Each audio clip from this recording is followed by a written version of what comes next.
So our first speaker, here he is, this is a good role. He is the senior lecturer for Bitcoin and blockchain at MIT and the Sloan School of Management. He's an entrepreneur by background. He set up one of the largest phone companies in Nicaragua. Before this, he was the senior advisor to the White House on tech. And he says in his Twitter bio that karaoke scares him, but he's singing live for us this afternoon. I never like going first, but let's give it up for Mr. Brian Ford.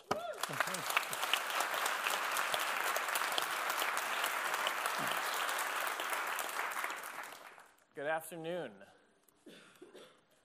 So, as companies like Apple and Amazon vie to become the first trillion-dollar company, there may be something else, a familiar actor that we all use every single day, that has surpassed that number multiple times over. Its founders haven't made a penny off of it. It's been around for decades, and it turns out it's the internet. And that number's from 2011, so I'm sure that number has skyrocketed.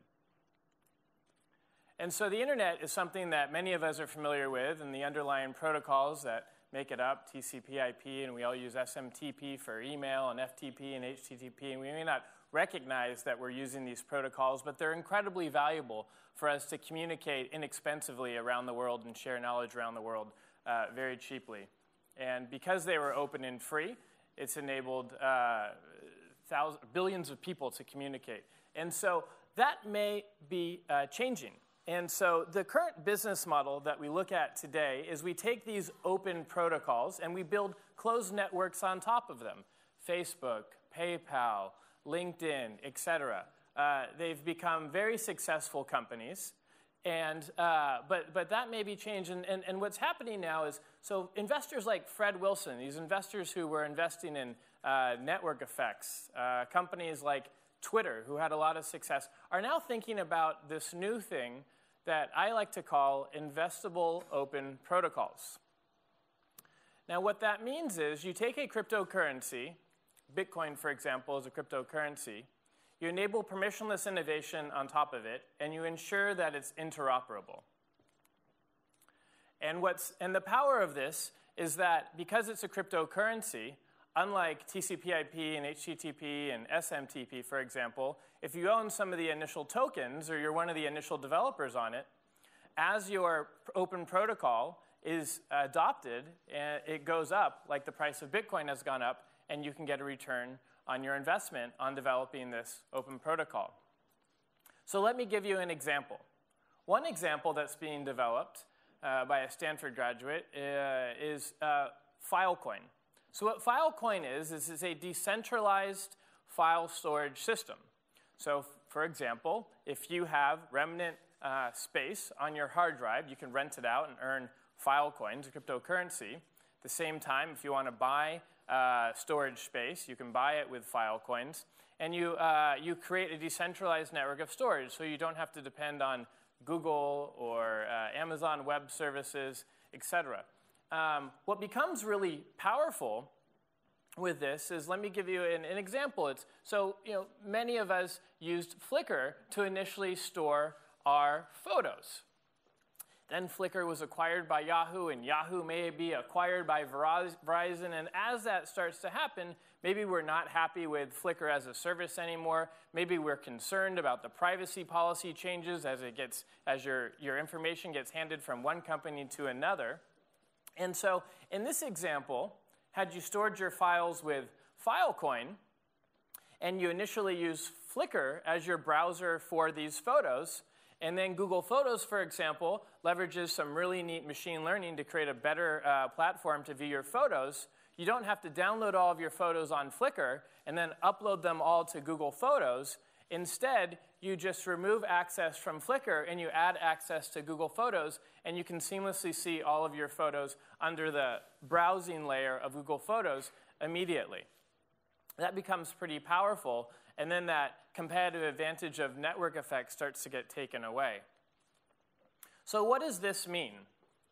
Well, platforms and marketplaces like Uber, Airbnb, Facebook, eBay, and StubHub could potentially become disrupted by investable open protocols. For example, what if someone was to create a ride-sharing open protocol? Well, if they were to do that, then if I was a driver, I would just digitally raise my hand and say, I don't care if you come to me from Uber, Lyft, or Joe's ride-sharing app, I'm ready to drive. And what a user then chooses is a user just chooses any application, and they get access to any of the drivers. And what the companies offer are innovation and customer service, and they can compete on that instead of network effects, which becomes really interesting. So Uber or Airbnb or Facebook is no longer that monopoly, or eBay and StubHub is no longer that controlled marketplace. And additionally, you can prevent incompatible systems. So even though Facebook owns WhatsApp and you can't get your Facebook Messenger to connect with your WhatsApp, or if you're on PayPal, your PayPal can't send money to Venmo, what this does is it enables or ensures that all of the systems are compatible with each other, which is incredibly critical as well. And so network effects is no longer your competitive advantage, and you start to create a more open and fair marketplace so that you can more actively compete against a Facebook or a Twitter. And what we saw, for example, with Facebook and Twitter is that as companies started to build really successful applications off of it, their access started to get restricted. And in this system, as a result of permissionless innovation, the success that you could have would be not being able to have that information be restricted if you're that startup accessing that information, which becomes incredibly powerful. So that companies like Facebook and Twitter, which hold a lot of the power for the third-party developers, can't restrict that information if you become a competitive threat. But whether it's this app versus that app, that may not matter. But for incompatibility with electronic health record systems, that's a matter of life and death. That's a matter of $18.6 billion that could be saved, according to the Premier Healthcare Alliance. One thing that we're doing at the MIT Media Lab is that we're building out something on the Ethereum blockchain. And what that does is it's essentially a protocol that allows you to connect all of your electronic health records together. So the average American has about 16 to 18 doctors in their adult lifetime, and they have 16 to 18 electronic health records that aren't stitched together. By using the Ethereum blockchain, they're actually stitching them together, and then the patient is in control of access to that information. They can control who they can share that with and who they no longer want to share that with, which becomes incredibly powerful for applications that want to take advantage of that and doctors that want to have access to all of that information. And so what we think cryptocurrencies can do, similar to open protocols of the internet, that increase communication exponentially, is that they'll be able to increase transactions exponentially, something that the internet inherently has done, but not as well or as seamlessly as cryptocurrencies can do. And so potentially in the future, 10 years from now, that $8 trillion will not be attributed to the internet, but could be attributed to investable open protocols. Thanks so much.